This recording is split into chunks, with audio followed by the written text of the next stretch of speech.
जय हिंद। आप सबका एक बार फिर से स्वागत है आपके चैनल एके ट्यूटर पर। और आज हम पढ़ने वाले हैं डीवी स्कूल कक्षा 8वीं संस्कृत में सप्तमः पाठः पाठ 7। ठीक है, तो पाठ 7 का जो शीर्षक है यानी ये जो चैप्टर है उसका शीर्षक, उसका टाइटल क्या है?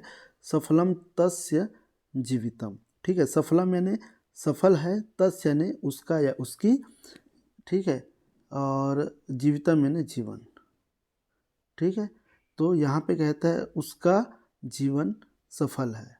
ठीक, उसका जीवन सफल है, तो किसका जीवन सफल है? अब कैसे जानेंगे? तो उसको इस श्लोक के माध्यम से यहाँ पे बताया है ना। तो देखते हैं। वीणा वाणी रसवती यस्य यस्य श्रमवती क्रिया, लक्ष्मी दानवती यस्य सफलम तस्य जीवितम। ठीक है, तो श्लोक में कहता है कि वाणी, वाणी का जो है मतलब होता है, वाणी यानी वचन है। रसवती का मतलब होता है आनंद से युक्त, और यश यानी कि जिसकी। तो यहाँ पे कह रहा है कि इतने का मतलब पहले देखते हैं ना, ये यहाँ तक का कहता है कि जिसकी वाणी आनंद से युक्त है ना। जिसकी वाणी यानी जो जिसकी बात है, जो बातचीत करता है वो आनंद से युक्त है, यानी कि बातों को सुनकर आनंदित हो जाते हैं, है ना। ठीक है, उसके बारे में हो गया। दूसरा कहता है यहाँ पे यस्य श्रमवती क्रिया। श्रमवती यानी कि क्या है? मेहनत, श्रम करना, है ना। श्रम जानते हैं, मेहनत। क्रिया यानी काम। ठीक है, जो कोई वर्क है उसके बात कर रहे हैं। यस्य तो जिसका। फिर कहता है इसी में कि जिसका काम मेहनत से युक्त है, यानी काम सभी करते हैं लेकिन उसमें कितना मेहनत करते हैं, है ना। काम सभी, जैसे हम लोग पढ़ाई करते हैं, ठीक है, उसमें सब लोग पढ़ने जाते हैं, सब लोग पढ़ाई कर रहे हैं, लेकिन कोई ज़्यादा पढ़ाई करता है, कोई ज़्यादा मेहनत करता है। तो कोई भी काम कर रहा है उसमें मेहनत की बात हो रही है। ठीक है, फिर कहता है लक्ष्मी दानवती यस्य। ठीक है, लक्ष्मी, तो यहाँ लक्ष्मी का मतलब धन संपत्ति से है, धन संपत्ति। और दानवती यानी कि दान से है ना। दान से, यश यानी कि क्या होगा यहाँ पर? जिसका।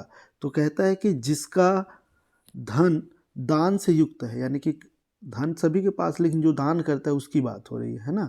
यानी कई लोग होते हैं जिसका देखना, आप लोग जैसे आप लोग जानते होंगे टाटा के बारे में, रतन टाटा कितना डोनेशन देते हैं अच्छे काम पे, है ना। तो वैसे ही जो है यहाँ पे बोला जाता है कि जिसका जो धन दान से युक्त है, यानी धन, जिसका जो लक्ष्मी है वो दान से युक्त है, यानी कि दान करते होंगे, है ना वो।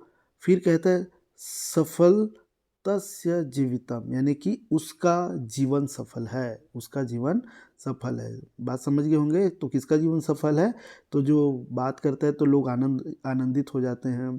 ठीक है, जिसका काम है लेकिन उस काम में क्या करता है, वो मेहनत करता है। ठीक है, किसी के पास पैसे, धन संपत्ति, दौलत है, वो क्या करता है? दान करता है, तो उसका जीवन क्या है? सफल है। ठीक है, पहला बन जाएगा। चलिए दूसरा देखते हैं।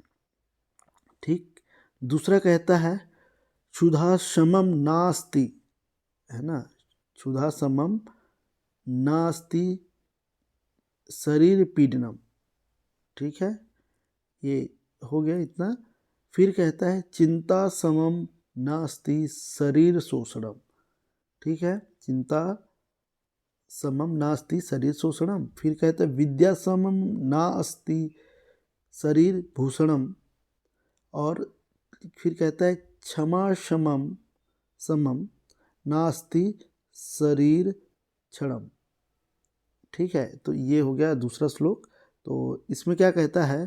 क्षुधा यानी होता है, आप यहाँ क्षुधा का मतलब जो है, ये यहाँ पे क्षुधा फिर समम है ना। समम का मतलब होता है समान, ठीक है, के बराबर। तो क्षुधा यानी होता है भूख। क्षुधा यानी क्या होता है? भूख। तो भूख के समान नास्ति नहीं है। ठीक है, तो भूख के समान नहीं है। ठीक है, नास्ति लिखा है। उसका शरीर पीडनम, यानी शरीर पीडनम, पीडनम यानी पीड़ा, है ना, तकलीफ। तो शरीर को पीड़ा देने वाला, है ना। तो इसको क्या बोलेंगे? देखिए, अन्वय में थोड़ा एक्स्ट्रा बोला जाता है ताकि समझ में आए। देखिए, इसको सही लाइन से लिखा है अन्वय में। ठीक, इसको क्या बोलना है कि भूख के समान कोई भी या कोई दूसरा शरीर को पीड़ा देने वाला नहीं है। यानी कि भूख जितना तकलीफ देता है, जितना पीड़ा देता है, उतना कोई चीज़ और नहीं देता। इसीलिए बोला गया है कि भूख के समान कोई दूसरा शरीर को पीड़ा देने वाला नहीं है। पहला बन जाएगा इतना, मतलब पहला यानी कि यहाँ तक बन जाएगा। ठीक है, तो आगे देखते हैं। चिंता समम नास्ति शरीर शोषणम। और चिंता, चिंता आप जानते होंगे, चिंता जो, तो बोला है कि चिंता की तरह, ठीक है, चिंता की तरह, ठीक है, शरीर को क्या कर लिखा है, शोषणम। तो शोषण समझते होंगे, शोषण करने वाला, शोषण यानी एक प्रकार से वो भी तकलीफ ही है, उसको कमज़ोर करने वाला, शोषण करने वाला। ठीक है, तो बोला है कि चिंता समम नास्ति शरीर शोषणम। तो चिंता की तरह कोई दूसरा नहीं है शरीर को शोषण करने वाला। ठीक है,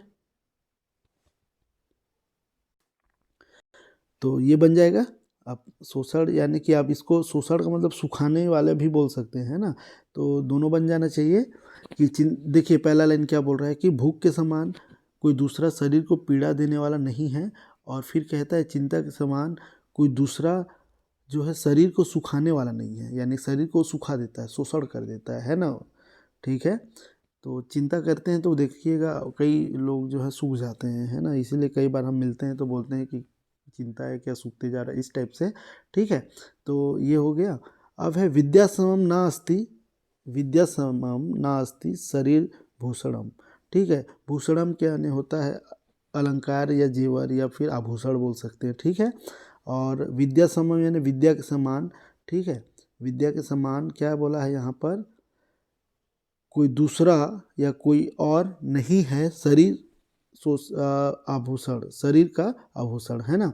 तो यहाँ पे आप बोल सकते हैं कि विद्या के समान कोई अन्य शरीर का जेवर नहीं है या आभूषण नहीं है। यानी कि जिसके पास विद्या है तो वो सबसे ज़्यादा अलंकृत है, या फिर उसके पास ज़्यादा जेवर है, समझिएगा, शोभा देने वाला चीज़ है ना।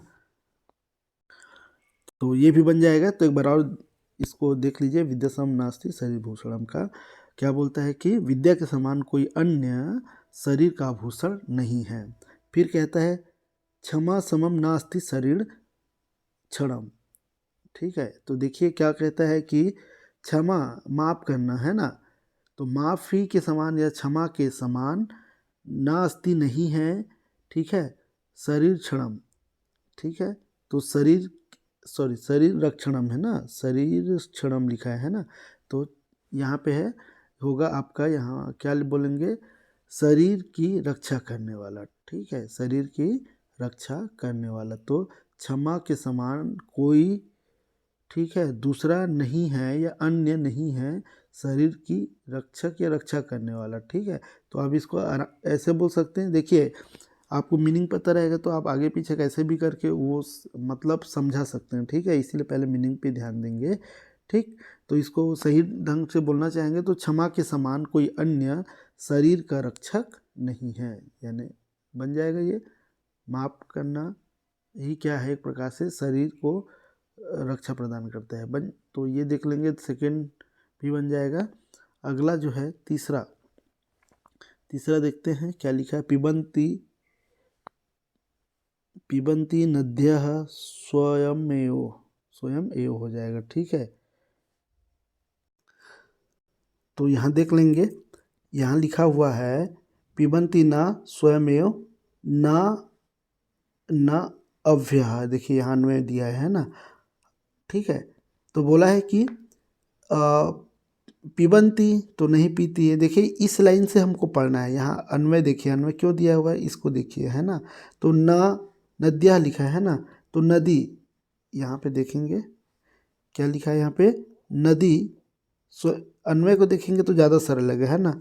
स्वयं यानी खुद का या अपना, एव यानी ही, अब तो अपना ही खुद का ही, अम्भा है यानी होता है जल, नहीं, और पिबंत यानी कि पीती है। ठीक है, तो यहाँ मैं ये बताना चाहता हूँ, ये ऐसे लिखा हुआ है लेकिन उसको सरलीकरण या सरल करने के लिए वो अन्वय में लिखता है। ठीक है, तो आप लोगों को अन्वय बनाना आता होगा, या फिर जो भी आप हिंदी अनुवाद करते हैं उसको संस्कृत में लिखेंगे तो इस तरीके से बनेगा। ठीक है, तो बोला है कि नदियाँ खुद ही जल नहीं पीती है, या नदियाँ जो है, नदियाँ हैं वो अपना जल नहीं पीती हैं। तो इतने का बन जाएगा, अपना जल नहीं पीती, ये तो सही है ना, खुद का जल नहीं पीती हैं।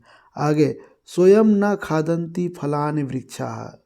ठीक है, स्वयं न खादन्ति, स्वयं नहीं खाती, फलानि वृक्षाः, फलानि यानी फल को, वृक्षा यानी वृक्ष। तो लिखा है कि पेड़ जो है या वृक्ष है जो है अपने फल को खुद नहीं खाती हैं, कोई दिक्कत नहीं होगी।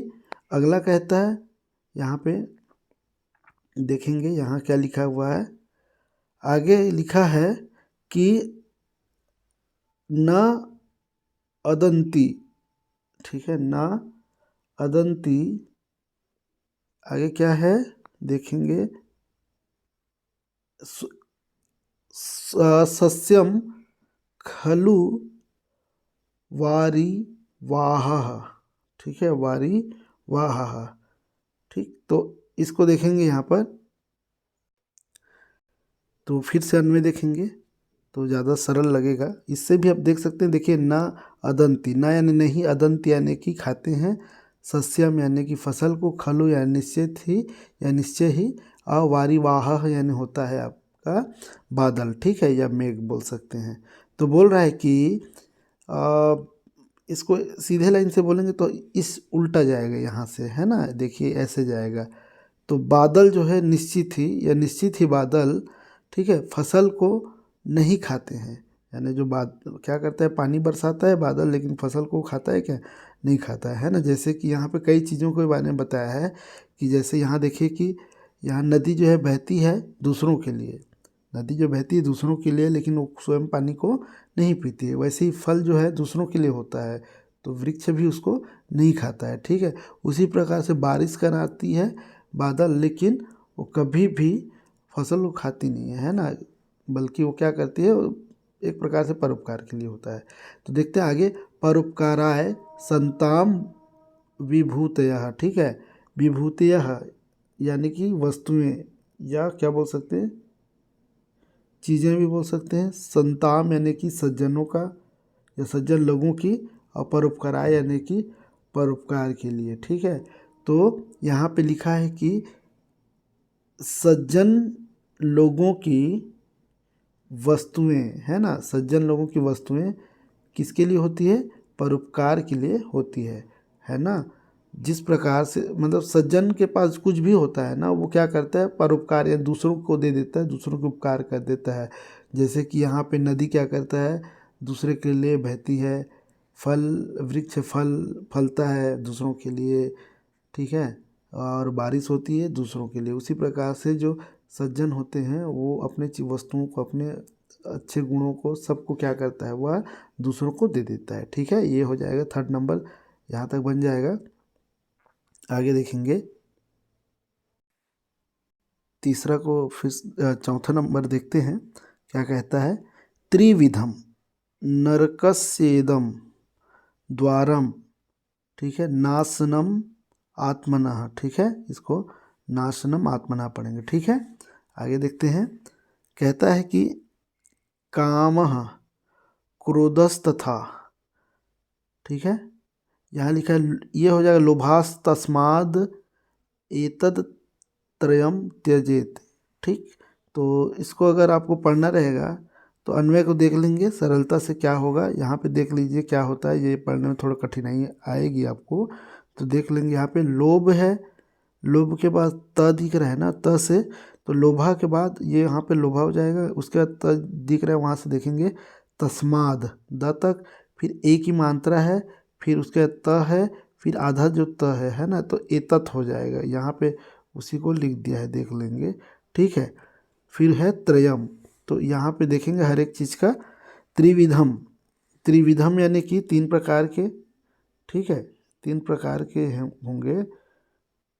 आगे देखेंगे त्रिविधम के बाद क्या दिया हुआ है, नरकस्येदम। ठीक है, तो नरकस्येदम यानी कि नरकस यानी हो जाएगा नरक के, एदम यानी यह, इदम हो जाएगा, इदम यानी यह, द्वारम यानी कि द्वार, नाशनम यानी कि नष्ट करने वाला, आत्मनम यानी क्या होगा, आत्मा को। ठीक, तो देखिए यहाँ पे क्या है, जैसा हम सोच रहे हैं एकदम सीधा सीधा ये इसका अनुवाद होगा, ऐसा नहीं होगा। ठीक है, तो इसमें क्या होगा, यहाँ से होगा। खैर उसको आगे नीचे को देखते हैं। कामा है यानी कि काम, क्रोधा है क्रोध, तथा यानी और, लोभा है यानी लालच। ठीक है, तस्मात्, ठीक है, तो यहाँ पे देखेंगे तस्मात् तो या इसलिए। ठीक है, एतत् यानी यह, और त्रयम यानी तीनों को, त्यजेत यानी त्याग देना चाहिए। ठीक है, तो यहाँ क्या है देखते हैं क्या बोलता है। अब इसका मतलब ये होगा कि यहाँ कहता है कि, यहाँ इसको मैं आपको बताता हूँ, है ना, इसमें ज़्यादा सरल लगेगा। आत्मनः, यहाँ कहता है कि आत्मनः यानी कि आत्मा का, नाशनम यानी कि नाश करने वाले, त्रिविधम, इदम त्रिविधम है ना, ये तीन या ये तीनों, नरकस्य द्वारम, तो नरक के द्वार हैं। कौन कौन, काम क्रोध तथा लोभ। ठीक है, तो आप बोल सकते हैं कि काम क्रोध, अगर अनुवाद बोलना रहेगा तो ऐसे बोलिएगा, काम क्रोध तथा लोभ यानी कि लालच, है ना, आत्मा का नाश करने वाले ये तीन या ये तीनों नरक के द्वार हैं। ये तीनों क्या हैं, नरक के द्वार हैं। तस्मात् इसलिए, एतत् ये, त्रयम त्यजेत तीनों को त्याग देना चाहिए। ठीक है, इन तीनों को क्या कर देना चाहिए, त्याग कर देना चाहिए, क्योंकि ये हैं तीनों नरक के द्वार हैं। ठीक है, तो बन जाएगा। ठीक है, तो हमको क्या नहीं करना है इसमें, हम पढ़ ये रहे हैं कि किसका जीवन सफल है ना। तो जो इंसान क्या करता है, काम क्रोध और लोभ को त्याग देता है, उसका जीवन क्या हो जाएगा, सफल हो जाएगा। ये चैप्टर का मेन उद्देश्य है जो हमको बताना चाहता है। ठीक है, ये हो जाएगा 4। 5वां नंबर देखते हैं क्या कहता है। यहाँ कहता है कि ऐसाम न विद्या न तपो न दानम ज्ञानम न शीलम न गुणो न धर्मः ते मृत्युर्लोके भुवि भारभूताः मनुष्य रूपेण मृगाश्चरन्ति। ठीक है, तो इसको देखते हैं क्या कहता है। ऐसाम देखेंगे तो जिनके, ऐसाम यानी जिनके, अब जिनके पास यानी जिनके पास जो है न विद्या है, ये बहुत सारे हैं, जिनके पास न विद्या है, न तप है, न दान है, न ज्ञान है। ठीक है, न शील है, शील यानी अच्छा स्वभाव है ना, शीलता का गुण, अच्छा स्वभाव, गुणों न धर्म, न गुण है और न ही धर्म है। ठीक है, यानी कि धर्म का आचरण करना, है ना। तो बोला है कि जिनके पास क्या नहीं है, विद्या नहीं है, तप नहीं है, दान नहीं है, ज्ञान नहीं है, शीलता नहीं है, गुण नहीं है और धर्म नहीं है, ते यानी वे, मृत्यु लोके। ठीक है, ते मृत्यु लोके यानी वे इस मृत्यु लोक में, है ना, जो है इस मृत्यु लोक यानी कि इस धरती पे जो आया है मरता है, इसीलिए इस मृत्यु लोक की बात हो रही है, इस धरती की बात हो रही है। इस मृत्यु लोक, भूवि यानी कि धरती पर। ठीक है, वे इस क्या है, मृत्यु लोक धरती पर भारभूता है यानी कि भार के रूप में, यानी बोलते हैं ना बोझ, धरती का बोझ है, मतलब एक प्रकार से उसका मतलब यही है। ठीक है, तो धरती पर भार के रूप में यानी धरती में है और वजन है ना, मनुष्य रूपेण, तो मनुष्य के रूप में, मृगाः चरन्ति यानी कि मृगाः चरन्ति यानी मृग क्या है, पशु है ना, तो पशु के तरह चरन्ति यानी कि विचरण कर रहा है या फिर आचरण कर रहा है, यानी कि वह उसी प्रकार से जी रहा है, यही बोलना चाहता है। तो एक बार देखेंगे ये क्या कहता है कि जिसके पास न विद्या है, न तप है, न दान है, न ज्ञान है और न ही शीलता का गुण है, यानी शीलता गुण है, ना ही गुण है और न ही धर्माचरण है या धर्म है, वे लोग यानी कि वे इस मृत्युलोक में, वे इस मृत्युलोक में धरती पर भार के रूप में क्या है, मनुष्य के रूप में या मनुष्य की तरह या मनुष्य, इसको बोल सकते हैं मनुष्य के शरीर में, ऐसे बोल सकते हैं ना, मनुष्य के शरीर में क्या है, पशु की तरह आचरण करते हैं या पशु के समान जीवित हैं या विचरण कर रहे हैं। ठीक है, तो ये हो गया, अनुवाद हो गया। ठीक है, तो आप इसको देख लेंगे अनुवाद को। तो इस प्रकार से ये जो है अनुवाद ख़त्म हुआ, और आगे जो है इसका अभ्यास देखेंगे। लेकिन ये वीडियो ऐसे ही बड़ा हो चुका है, तो मैं अलग से वीडियो इसके लिए बना दूंगा। ठीक है, अगर ये वीडियो अच्छा लगा तो लाइक करें, सब्सक्राइब करें। धन्यवाद।